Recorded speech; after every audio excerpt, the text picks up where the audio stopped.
Howdy folks, Jamboriki here, and welcome to a brand new episode of ToonPod. I know it's been a very long time since the last ToonPod I've done, but these podcasts take a lot of effort. I have to grab loads of different kinds of people, I have to watch different cartoons. It takes a lot of production and effort. However, I do intend to make ToonPod episodes more frequently from now on. It's just a matter of grabbing people and getting the resources that I need to make each episode. So, what have I been up to lately? Well, since I finished university about 2 months ago, I have been job hunting nearly every day while doing videos. So yeah, I'm kind of bouncing between both activities. During the day, I'll make a video. During night, I'll just job hunt. That kind of process, really. Anyway, let's talk about some animated series that I've been watching lately. Recently, I finished watching Dragonball Season 1, also known as the Emperor Pilaf Saga. For those of you who don't know, Dragon Ball follows a super strong little boy called Goku and a city girl called Bulma as they go on a quest to find 7 powerful magical orbs that will unleash a wish-granting dragon. As someone who's more familiar with the Dragon Ball sequel, Dragon Ball Z, I found it kind of surreal to see the origins of the characters that I knew. Like, I had no idea that Oolong used to be this perverted little pig. He is kind of creepy. I'm used to him being this comic relief character that lives with Master Roshi, and it was kind of fun. I had no idea he was this little girl kidnapping weirdo. But yeah, it's a really fun show. I got so into it. I really enjoyed watching the character of Goku because he kicks ass, he's really strong, but he's clearly having fun while he's fighting, and I love that. At the same time, he can be adorably naive and innocent, and he just provides a lot of humor while also being badass, so he's a very fun character. I also like how Season 1 of Dragon Ball starts off with a villain like Emperor Pilaf. You see, he retains this intimidating power, but at the same time, he's very goofy and silly. That's what makes him entertaining, and I think it's a great way to get viewers to settle into the Dragon Ball universe. Have a villain that's kind of threatening, but fun at the same time. Now, I only had one problem with Dragon Ball Season 1, the character of Bulma. She was so annoying. I get why she acts the way she does, because she's a spoiled city girl, but it's so aggravating putting up with her for a whole season. All she ever does is moan, complain, and think about herself. I think the part of the show that I really got annoyed at the most was when Oolong suggested that they get a wish from the dragon that benefits all the characters. But Bulma was like, no, it's gotta benefit me, just me, I want a boyfriend, I want to wish for a boyfriend. Oolong may be this sociopathic, weird little perverted pig, but I kind of sided with him because Bulma was being unreasonable. He made a good point. They could have made a wish that benefited Bulma, Goku, and Oolong. That would have been a good idea. You know something's wrong with one of your main characters when I can sympathize more with a perverted little creep like Oolong. So yeah, despite the character of Bulma, I still really enjoy Season 1 of Dragon Ball, and I can't wait for the next season. Apparently, Bulma is less involved with Season 2, so yes, I'm gonna be really excited about Season 2 of Dragon Ball. I also watched the first episode of Avatar: The Last Airbender, a show I've been meaning to start watching for a very long time. It's an animated series set in a world where people can bend various elements, and the firebending nation is at war with everyone. The first episode focuses on a boy called Sokka and his waterbending sister Katara, who discovered a Last Airbender alive, Aang, who has been frozen for 100 years. I really enjoyed the first episode of Avatar. I love the animation in particular because it's charismatically expressive, but also has the ability to pause and get across subtle movements or gestures. I like how it blended influences from both anime and American cartoons too. That's pretty cool. The comedy is very entertaining. It's very wacky, silly, and fun. This adds some light-hearted humor to the show to make it less of a downer.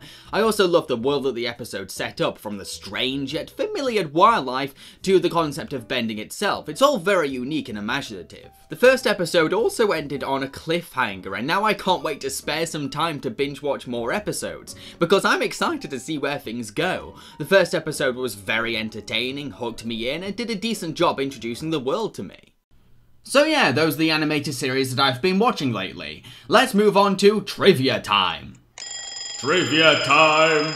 3, 2, 1, let's begin. Before they made Toy Story 3, director Leon Courage and the animation team actually shaved their heads. Maybe I should go bald before making my next review. Don't think anyone would notice. The voice of Toothless from How to Train Your Dragon was achieved through a variety of animal sounds, including seals, elephants, horses, tigers, and even domestic cats. I wish my cat sounded like a cool dragon, but no! It's too busy trying to scratch my face off.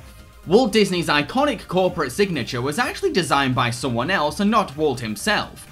The design for the character of Chucky Finster from Rugrats was based on the show's composer Mark Mothersbaugh, who is best known for being in the rock band Devo.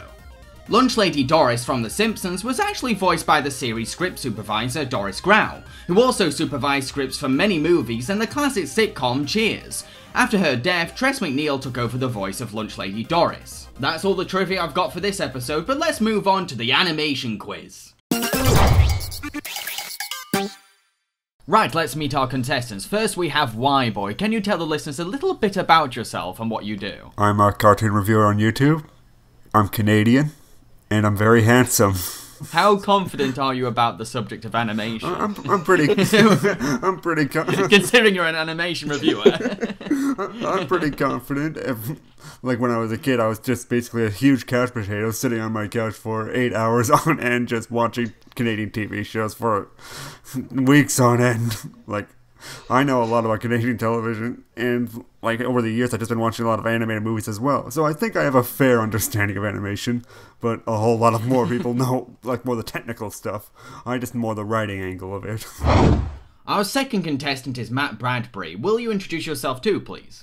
Yeah, I'm a visual effects student at university, so I know fairly bits about animation, but not maybe as much as a Whyboy, as I haven't really specialised myself in just cartoon animation, but more CGI for films and TV, so it might... I'm going to have my best go at it this time, but I'm probably not going to be the strongest contender on the show, so... Now, I'm going to ask you both 5 questions each. These questions will be on the subject of animated movies and TV shows. Are you both ready? Yes, I'm ready. I'm as ready as I'll ever be. Let's begin. Whyboy, in the animated movie Toy Story, what is the name of the school-shirted boy who abuses toys? Yeah. I haven't seen Toy Story in years. Sid. Correct. Yes. Matt, in the cartoon sitcom The Simpsons, what is the name of Springfield's founder? Oh god, I should know this. Old Tate. Oh god, it's gonna kill me now. I'm so tempted to just open up a tab and Google, but that'd be incredibly cheating. But no, God, I have no idea. So you're gonna pass on that? Yeah, I'm gonna pass. I have to pass on that one, James. The answer is Jebediah Springfield. Of course, I knew it was something crazy, but crazy. Whyboy, in the animated show SpongeBob SquarePants, what kind of animal is the character of Sandy? She is a squirrel. Correct. Matt, in Aladdin, what does Jafar use to hypnotize the Sultan? God, ages since I watched that as well. Oh god, this is like going to be the easiest white streak for Whyboy here. I'm afraid I have no idea. I'm going to have to pass on that one as well, James. The answer was a scepter. Oh. Whyboy, in the cartoon series Rugrats, what relations are Tommy and Angelica? They are cousins, I believe. That answer is correct. Yes. Alright, I always thought they were brother and sister. No. Matt, in the animated movie WALL-E, there is a robot called Mo. True or false? That is false. That is incorrect. There is actually a robot called Mo in WALL-E. Alright. I can't really remember Evie or Wally, so that's my complete error there. Whyboy, in Digimon the movie, when Wargreymon and Metal Garurumon DNA digivolve, what Digimon do they become? Oh no. I'm more in tune with like the later Digimon series. I'm gonna have to pass on that. I have no idea. Okay, so the answer was Omnimon. Omnimon, I wouldn't have gotten that. Matt, in Futurama, what is the name of Professor Farnsworth's clone? Hubert. That is correct. Well done. Yes, one question I got right. Whyboy, which animated movie featured the song You'll Be in My Heart? Food Fight. Oh god, if I was in that one. Oh, God. It's on the tip of my tongue. I'm going to say Tarzan? Bravo, that is correct. Oh, my God. Yes. It's ages since I've seen all Tarzan and Aladdin. I'm going to have to do some rewatching over the summer, I think. Matt, in the animated movie Ice Age, what are the three main characters trying to return to its home? It's an animal. I know it's an animal, some kind of baby animal or something, wasn't it? That's one. Trying to think. It's not the little squirrel. Oh God. Is this just the first one, right? Yes, the first one. Oh God. I'll go with some kind of baby mammoth, even though I know that's not right, but I have no idea. No, it's not actually. Yeah, it's a baby animal sometimes, but it's definitely not a sloth or anything, or the saber tooth. Oh, it's the kid. That's what it is. It's a baby kid. That's correct. I had to go through my memory. I was like, I think we gave it away by giggling. So, that was the last question, but who won? Well, I've gathered up all the points to find out that the winner is... Whyboy! Yay! Yay! I feel so happy. Greatest satisfaction of the day. Yes. Now I can go back to being sad. Well, thank you, Whyboy and Matt, for joining us on this animation quiz. I hope you enjoyed yourselves. I certainly did. It was a lot of fun. Now it's time for the final part of the show where I interview someone from the animation industry. This episode's special guest is E.G. Daly, who is best known for playing Tommy Pickles in Rugrats and Buttercup in the Powerpuff Girls. Welcome to the show, E.G. Thanks for having me, James. Now you've been voice acting for about 2.5 decades. That's a very long time. I'd like to know how it all began. How did you get into voice acting? Has it been 2.5 decades? Really? How did it begin? It began while I was doing mostly acting and a lot of music, and so I didn't really know that it was supposed to begin. It sort of just came from out of the blue, and I call it divine intervention. And I was doing a play, and in this particular play I was doing all these different voices and different age ranges, and someone heard me that was in the voiceover world and said, you know, you're really gifted with your voice, and you know, I think you should try voiceover acting. And I was sort of like, what? I'm a singer. I'm an actress. What? Cartoons? I never thought about doing cartoons. So it ended up being one of those things that just was a fluke, and he represented me, and the very first thing I went out for that was for animation was Rugrats. And I booked it. So it ended up changing my life. And so what was the audition for Tommy Pickles like? Well, it was, I didn't know what to compare it with because I'd never been on a cartoon audition before, and they showed me a little picture of a claymation character, and they asked me to do a voice for that character, and I was the first person in the room, so I didn't have anyone to watch, or I hadn't seen any examples, and I just went in the booth, and I remembered looking at that character thinking that it looked like I had the voice I'd been doing since I was a very little girl, that I was doing all the time when I was little, like it fit the way the cartoon claymation looked. So I thought, I'm going to do that voice I've been doing since I was a little girl, which was, a baby's gotta do what a baby's gotta do. And the next thing you know, Tommy Pickles was born. Interesting. So how did you get inside the mindset of a baby boy like Tommy Pickles? I think I just have a baby boy that lives inside of me, and I have a baby girl, and I have a teenager, and I have an old lady, and I have a secretary, and a witch, and a princess, and I think they all live in me because of my imagination and my acting background. I just have these people that live in me, and so I just pull them out. Oh, that's a great way of describing it.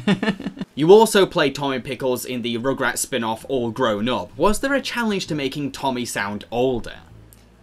Not really, because I just I kind of talk about it like it's a radio, and you just kind of dial it higher, dial it lower, dial it older, dial it younger. So what I do is I take Tommy Pickles. A baby's gotta do what a baby's gotta do, what a baby's gotta do. And he starts to turn older, but he still has the same sort of attitude and speech patterns. Was it weird saying completely different kinds of lines as Tommy? Yes. Yes, it was. As a matter of fact, I had a hard time with that because I felt like sometimes the writers wrote lines that he wouldn't say even as an older kid. That they weren't really in tune with how he really still thought. And they were coming up with very complex paragraphs of lines and all grown up that didn't really suit him. So being that I knew Tommy most better than anyone else at that point, I would say, Tommy wouldn't say it like that. Even though he's older, he wouldn't say it like that.